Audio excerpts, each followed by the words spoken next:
मानो तो मौज है, वरना समस्या तो हर रोज है। Panic disorder.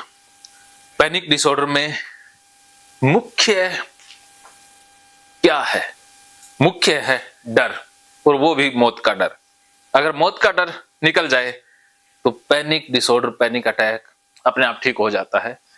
तो चारू जी हैं जिनको ये पैनिक डिसऑर्डर की समस्या थी, तो उनसे पूछते हैं कि उनका मृत्यु का डर कितना कम हुआ, या अभी वो मृत्यु को लेकर कितने डरे हुए हैं, भयभीत हैं। ये चारू जी खुद ही बताएंगे। तो चारू जी, अभी तक जो सेशन हुआ, उस सेशन के माध्यम से आपका मृत्यु के प्रति डर कितना कम हुआ, या कैसा फील कर रहे हो? मेरा अंदर डर तो है नहीं सर। अच्छा, मृत्यु का डर नहीं रहा? हाँ जी। लेकिन फिर भी मैं ये कहूंगा कि मतलब 50% तो से तो ऊपर है। अच्छा, मतलब डर डर हो सकता है, अपन मतलब यहाँ पे हूँ मैं, इस वजह से डर हो गया वो कम जी। लेकिन मेरा 50% तो मेरा कम हो गया। 50% कम हो गया। हाँ। देखो, डर तो डर ही होता है ना, चाहे वो यहाँ है, वहीं वहां हो। असली डर तो ऐसा नहीं है कि वो वहां डर आएगा, यहाँ नहीं आएगा। वो डर तो हमेशा ही रहता है। जो मतलब ओवर थिंकिंग वगैरह अगर वो नहीं होगी तो सब कुछ ही खत्म हो जाएगा। हाँ, ओवर थिंकिंग वही डर के कारण हो रही थी।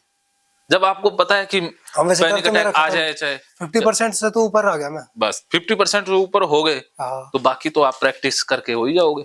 मैंने रास्ता दिखा दिया, और अभी मेरे को बिल्कुल भी डर नहीं लग रहा इस टाइम। अब बस बिल्कुल नहीं डर लग रहा, तो आप समझो ठीक हो गए। डर ही तो होता है जो पैनिक डिसऑर्डर को ज्यादा गंभीर बनाता है। जब डर ही नहीं है तो हार्ट अटैक आ जाए, क्या डरना है फिर? चाहे कुछ हो जाए, कोई दिक्कत नहीं। बस आपके हाथ में है जीना। मस्ती से जिएंगे, खाएंगे, पिएंगे, मस्त रहेंगे, अवॉइड नहीं करेंगे, बस खुल के जिएंगे। जिंदगी एक बार मिली है, दोबारा मिलनी नहीं है, तो इस जिंदगी में कोई कोताही नहीं बरतनी है जीने के मामले में। अंत में खुदा भी पूछे कि बंदे बता तेरी रजा क्या है। भगवान पूछे कि यार बंदे तो इतना मस्त कैसे जिया। हाँ, तो इस तरह से मस्ती से जियो, जो मन में आता है खाने का, पीने का, घूमने का, मस्त रहो। बस ऐसे जियो कि आज का जीवन एक दिन मिला है मुझे, और मिला भी हमें एक ही दिन है। अब देखो, आप रात को सोते हो तो आपको पता है कि लाखों करोड़ों लोग आपके साथ सोते हैं। उनमें से कुछ लोग तो वापस उठते भी नहीं है। ऐसा होता है ना कि रात को ही चले गए हो, लेकिन आप उठे, तो इसका मतलब भाई एक दिन आपको मिल गया, रोज नया जन्म। हाँ, तो रोज नया जन्म हुआ। क्या उठते ही आप शुक्र अदा करते हो भगवान का, या अरे वाह क्या बात है, एक दिन और मिल गया? नहीं तो ऐसे भी लोग थे। एहसास सा तो आता है वैसे, लेकिन मतलब कभी शुक्रिया अदा करता नहीं मैं। बस आपसे शुक्रिया अदा करो यार, क्या खूबसूरत जीवन दिया है, सब कुछ है आपके पास, सब कुछ है जो लाखों लोगों के पास है ही नहीं। अब देखो, सुबह उठते ही आपकी आंखें खुल गई ना, कभी आंखों का धन्यवाद दिया कि अरे आंखें खुल गई? वरना लाखों लोग तो ऐसे हैं जिनकी आंखें सुबह खुली नहीं, और लाखों लोग ऐसे हैं जिनके आंखों में दिक्कत है, बीमारी है, लेकिन आपकी आंखें तो स्वस्थ हैं। तो क्या आंखों का शुक्रिया अदा किया? सही कह रहे हो सर, बिल्कुल। हाँ, और दिल का शुक्रिया अदा किया कि अरे दिल धड़क रहा है, वरना लाखों लोगों का तो रात को निकल गया। बताओ, तो हम तो कुछ स्पेशल है ना जो उठ गए, तो एक दिन और मिल गया। कोई भरोसा थोड़ी ना था, कोई स्टैम्प पेपर पे थोड़ी ना लिखवाया हुआ है, गारंटी नहीं थी। गारंटी है? कोई गारंटी कार्ड मिला हुआ है अभी कल उठ जाओगे? कोई गारंटी कार्ड नहीं है। जैसे आप किसी देश में घूमने के लिए जाते हो तो वीजा मिलता है ना, भी इतने दिन के लिए वैलिड है। लेकिन यहाँ धरती पर घूमने आए हो, यहाँ वीजे की कोई है स्टैंप लगा हुआ? यहाँ वीजा कभी भी खत्म हो सकता है। ये तो ऊपर वाले को ही पता है। हाँ, अभी कब खत्म होने वाला है, कब बुलावा आ जाए, दोबारा मौका नहीं मिलेगा। तो इसलिए वो बुलावा आए इससे पहले जी लो, पछतावा ना रहे कि अरे अरे यार मैंने तो अभी जिया ही नहीं, मैंने ये करना था, वो करना था, अभी तूने बुला लिया, ये हो गया, मैंने अभी तो खुल के जिया ही नहीं, मैं तो मस्ती करना चाहता था। मलाल नहीं छोड़ना, आज से वो शुरू कर दो, क्योंकि कल का कोई भरोसा नहीं है। तो क्यों ना फिर आज से, अभी से शुरुआत करते हैं, जिंदगी को जिएंगे मजे से, खुल के, जो होना है सो हो जाए, उखाड़ ले क्या उखाड़ेगा, मैं मस्ती से जीऊंगा। बस मैं भी ऐसे ही जीता हूं। मैंने नौकरी छोड़ दी यार, जिंदगी एक मिली है, ये कोई गुलामी करने के लिए नहीं मिली। भाड़ में जाए नौकरी, भूखे मरेंगे नहीं। जब भूखे ही नहीं मरना तो फिर जिंदगी में दोबारा थोड़ी ना आएंगे मस्ती लेने के लिए, आनंद लेने के लिए। भाड़ में जा, पानी करने वाले गुलामी। छोड़ दी मैंने नौकरी। मैं आज तक शेर की तरह जिया हूं, बादशाह की तरह। जीना है तो बादशाह की तरह, बकरी की तरह नहीं जीना। सही सर। चाहिए एक दिन जी लो, जीना शेर की तरह। बस घूमने का मन में आता है घूम लेता हूं, जो मेरे मन में आया मैंने आज तक पूरा किया है। अब मेरे मन में कोई मलाल नहीं है कि कल मरता मैं, आज मर जाऊं, मुझे कोई दिक्कत नहीं है। मैंने जो करना था कर लिया, कोई दिक्कत नहीं, नो टेंशन। सही सर। हाँ तो बताओ, ऐसे भाव में जिएंगे तो कोई चिंता रही? कल की कोई चिंता ही नहीं है। इसीलिए आप शुक्रिया अदा करो कि अरे वाह, क्या खुदा तूने जीवन दिया, क्या सुंदर शरीर दिया, सब कुछ दिया। लाखों लोगों के पास तो हाथ पैर भी नहीं है, मेरे पास हाथ पैर हैं, सब कुछ सही सलामत है। लाखों लोगों के पास आंखें नहीं है, किसी के पास कुछ नहीं है। यार मेरे पास सब कुछ ही है। बताओ, कुछ तो स्पेशल है, और फिर भी हम रोते रहे, ये हो जाएगा, वो हो जाएगा, कुछ हो जाएगा, बच्चों को कुछ हो जाएगा। अरे बच्चे अपना भाग्य खुद लेकर के आए हैं, सब कुछ अब भगवान की मर्जी से हो रहा है। पक्षियों को भी वो पालता है, पक्षी कोई कमाने थोड़ी ना जाते हैं, वो पाल लेता है। तो आपके बच्चों को भी वो पालेगा ना, वो अपना भाग्य खुद लेकर आए हैं। या फिर आप उनके भाग्य विधाता हो? आप भगवान तो नहीं हो ना। बस फिर क्यों भगवान की बनाई हुई सृष्टि में रोड़ा अटकाते हो? तो उनको अपना जीवन जीने दो, खुद खुद जियो। जब आप मस्ती से जियोगे तो उनकी और ज्यादा अच्छे से परवरिश कर पाओगे। जब आप ही बीमार हो, उदास हो, परेशान हो, तो उनकी परवरिश और खराब हो जाएगी। क्या समझे? सही।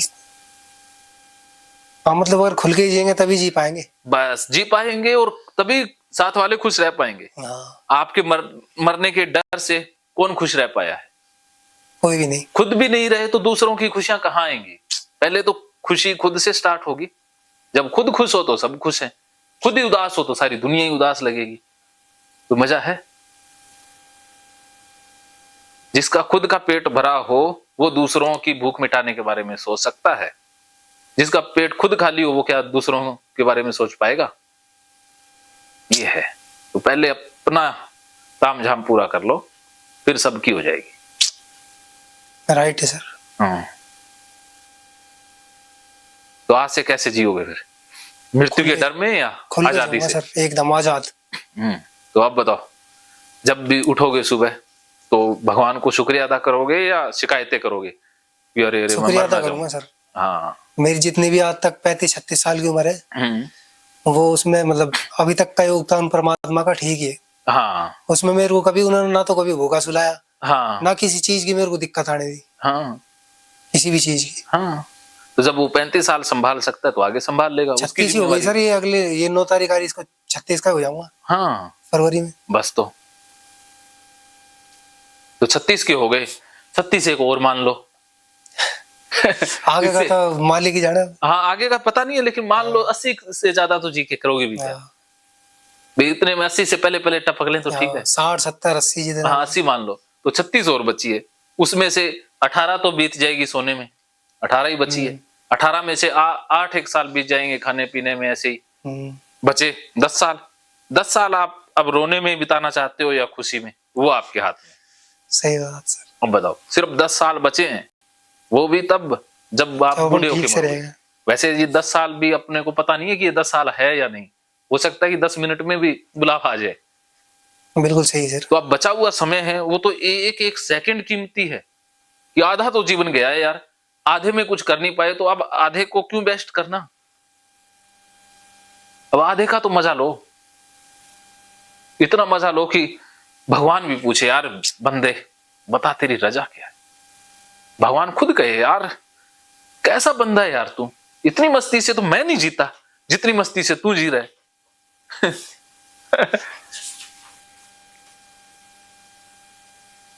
सारे लोग आपसे आके पूछे, यार बता तेरी इतनी खुशी का राज क्या है? लोग आपसे पूछे यार राज क्या है खुशी का? तेरे को यार कोई डर ही नहीं लगता, मस्त रहता है, तेरे जैसा बंदा नहीं देखा। मैं तो उदास ही रहता हूँ सर, हैं? उदास ही रहता है अभी तक तो। हाँ अभी तक रहते आए, अब आज से हाँ, इसी वक्त मैं से। पहले की बता रहा हूँ। हाँ पहले तो जो गया सो अज्ञानता में गया, बिना गुरु के अज्ञान ही रहता है। जब गुरु ने सही दिशा दिखा दी उसके बाद तो फिर मस्ती से जी लें। भगवान बुद्ध के पास सब कुछ था, उनको भी मृत्यु का डर आया तो उन्होंने फिर सत्य खोजा ना, भी सत्य क्या है। तो भी उनको मृत्यु ने तो उनको भी नहीं बख्शा ना, तो ऐसे ही बख्शेगी तो हमें भी नहीं। तो अब बुद्ध की तरह चाहे मस्ती में जी लें चाहे रोके जी लें, मरना तो है ही। शमशान घाट में तो सबने जाना है, चाहे भाई रोके चले जाओ और चाहे हंस के जाओ, वहां तो जाना ही जाना है। तो अब बचे हुए 10 साल है, चाहे रोके काट लो और चाहे हंस के काट लो। हंस के काटोगे तो मजा आ जाएगा, रोके काटोगे सारा दुखी दुखी आए दुखी दुखी चले गए, कोई फायदा नहीं है। भगवान भी अगले जन्म में कहेगा यार तेरे को बनाया था बंदा, नहीं कोई मजा नहीं लिया, चल जानवर बन, क्योंकि तेरे को ये दिमाग देने का बुद्धि देने का कोई फायदा तो है नहीं, चल अब जानवर बनाएंगे तेरे को। ठीक है, भी इंसान बनाया था कोई फायदा तो है नहीं। सही बात है फिर। जैसे आप एक डायरेक्टर हो, फिल्म के डायरेक्टर हो, उसमें कुछ लोगों को आपने रोल दे दिया, जिन्होंने रोल बढ़िया किया उनको अगली फिल्म में लोगे, या जिन्होंने बहुत बेकार रोल किया उनको लोगे? बढ़िया वाला को लेंगे। हाँ, तो अगर आपको ये फिल्म ही तो मिली है अपने को 80 साल की, 70-80 साल की एक फिल्म मिली है, तो इस फिल्म में बढ़िया रोल करोगे तो अगले फिल्म में रोल मिलेगा, या खराब एक्टिंग करने से?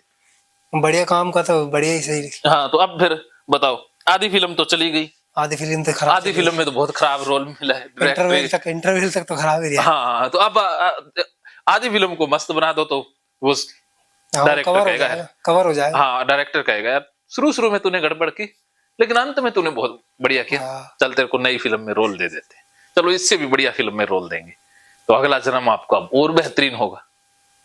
अब आपके हाथ में है भी पशु बनना है या बेहतरीन इंसान बनना है।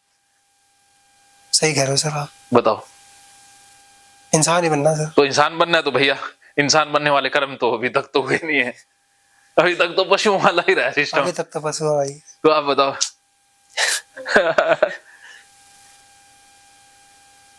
ये तो सर आप ही बताओगे। बस बता दिया, मस्ती से जियो, आनंद से जियो, बिंदास जियो, खुल के जियो, बस मृत्यु को बुला लो कि आजा साली, कल आती है अभी आजा, मैं मस्ती से जीने वाला हूं।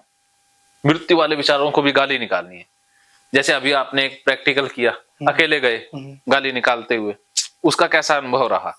मजा आया सर, लेकिन अभी मेरी घरवाली आई ना, फिर उसके बाद थोड़ा इधर उधर के दिमाग चला गया, फिर वही नेगेटिव सा हुआ थोड़ा। वो तो जाएगा, ऐसे तो जाएगा आएगा, क्योंकि वो इतनी पुरानी आदत है। आया था ना मैं जब तो सही था कॉन्फिडेंस। हाँ, वो ऐसे आ जाएगा, फिर कोई बात नहीं, फिर से आ जाओ। ऐसे तो बच्चा एक दिन में थोड़ी ना दौड़ना सीखेगा, वो दौड़ेगा, गिरेगा, चोट भी लगेगी, लेकिन दौड़ना छोड़ना नहीं है। ऐसे तो दिमाग भागेगा, नेगेटिव भी होगा, सब कुछ होगा, लेकिन फिर से लग जाना है। अगली बार करोगे फिर कम होगा, फिर अगली बार करोगे और कम होता होता सही हो जाएगा। क्या समझे? सही सर। हाँ, वो मतलब धीरे धीरे ही होगी सर जी। हाँ, लेकिन आपने सही दिशा में चलना है। दिशा सही होगी तो सब कुछ सही हो जाएगा। अगर मतलब दिशा ही गलत पकड़... लूज नहीं हुआ सर मेरा। हाँ। मतलब ऐसा हो गया जैसे थोड़ा सा मतलब काफी देर अपन काम कर ले तो थोड़े थकावट सी हो जाती है, बैठने का मन करता है। हाँ, ऐसा तो नॉर्मल है, ये तो होगा।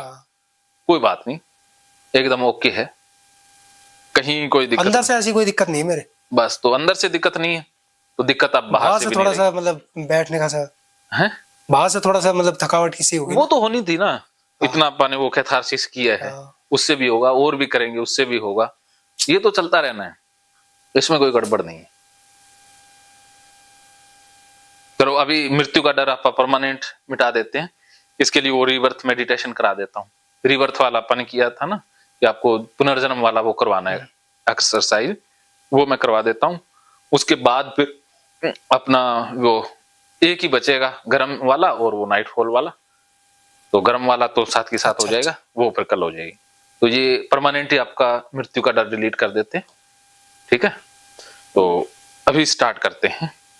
तो आपने लेट जाना है, कंबल लेना है, कंबल ले लो चे, कंबल लेके लेट जाओ चे। कैसे भी लेट जाऊंगा? हाँ कैसे भी लेट जाओ, भी सर्दी ना लगे, सर्दी ज्यादा है। मैं तो हीटर के पास बैठा हूँ। इस कमरे में वैसे कम है सर सर्दी? हाँ ये कमरे में मेरी गर्मी ज्यादा है ना। ये स्पेशल माई रूम है, यहाँ आते ही एक अलग सी एनर्जी, एक वाइब्रेशन होती है, यह एक अलग ही आभा है, एक शांति है। हाँ हाँ सही कह रहा हूँ सर, यहाँ थोड़ा मन भी लग जाता है इस कमरे में। हाँ सब आप बातचीत करते हो ना तो और भी ज्यादा मन लग जाता है। हाँ और वैसे जब इधर उधर को घूमने में आता है मजा नहीं आता। हाँ, इस कमरे में आते ही दुनिया अलग ही हो जाती है। हाँ हाँ तो ऐसे कमरे आप और भी बनवाएंगे अपनी एनर्जी से। तो कंबल लेके लेटना है या वैसे लेटना है? आपकी इच्छा है, जैसी बताओ। नहीं जैसे ही आपको ठीक लगे। कैसे भी लेट जाऊँ मैं? कितनी देर लेटना है? लगभग आधा पौना घंटा। महकेंगे फिर से खुशियों के रंग भगवत गीता थेरेपी कोर्स के संग। इतिहास का पहला ऐप जो गीता के माध्यम से ओसीडी डिप्रेशन का इलाज आसान बनाएगा। ओसीडी डिप्रेशन का इलाज हुआ और भी आसान, और वो भी बिना दवाई, घर बैठे। किसी को बीमारी की चिंता है तो किसी को चिंता की बीमारी है। भगवत गीता ने लाखों करोड़ों का जीवन बदला है और आपका भी बदलेगा। गीता थेरेपी कोर्स में आपको मिलेगा सभी 11 प्रकार की ओसीडी का संपूर्ण इलाज, जैसे गंदगी का वहम, बार बार हाथ धोना, बार बार सफाई करना, बार बार लॉक दरवाजा चेक करना व अन्य सामान की चेकिंग बार बार करना, एक ही विचार बार बार आना, नुकसान व मरने मारने का विचार आना, HIV, rabies, cancer, heart attack का विचार आना, IBS और नींद न आने की समस्या का हल गीता कोर्स में मिलेगा। आत्महत्या वाले विचारों से मुक्ति भी गीता थेरेपी कोर्स से मिलेगी। राजेंद्र जोधपुरिया ऐप पर आपको ओसीडी से संबंधित राजेंद्र जोधपुरिया की किताब भगवत गीता के मनोवैज्ञानिक रहस्य और अन्य टिप्स पढ़ने को भी मिलेंगे। गीता है महान थेरेपी। गीता में CBT, हिप्नोथेरेपी, माइंडफुलनेस, ERP व अन्य बहुत सी साइकोथेरेपीज का समावेश मिलेगा। राजेंद्र जोधपुरिया ऐप एक, फायदे अनेक। आज ही प्ले स्टोर से डाउनलोड करें, लिंक डिस्क्रिप्शन में है। तो देर क्यों, अभी जाइए डिस्क्रिप्शन में और लिंक पर क्लिक करके प्ले स्टोर से अभी डाउनलोड कीजिए राजेंद्र जोधपुरिया ऐप और पाइए अपनी सभी समस्याओं का हल। मानो तो मौज है, वरना समस्या तो हर रोज है।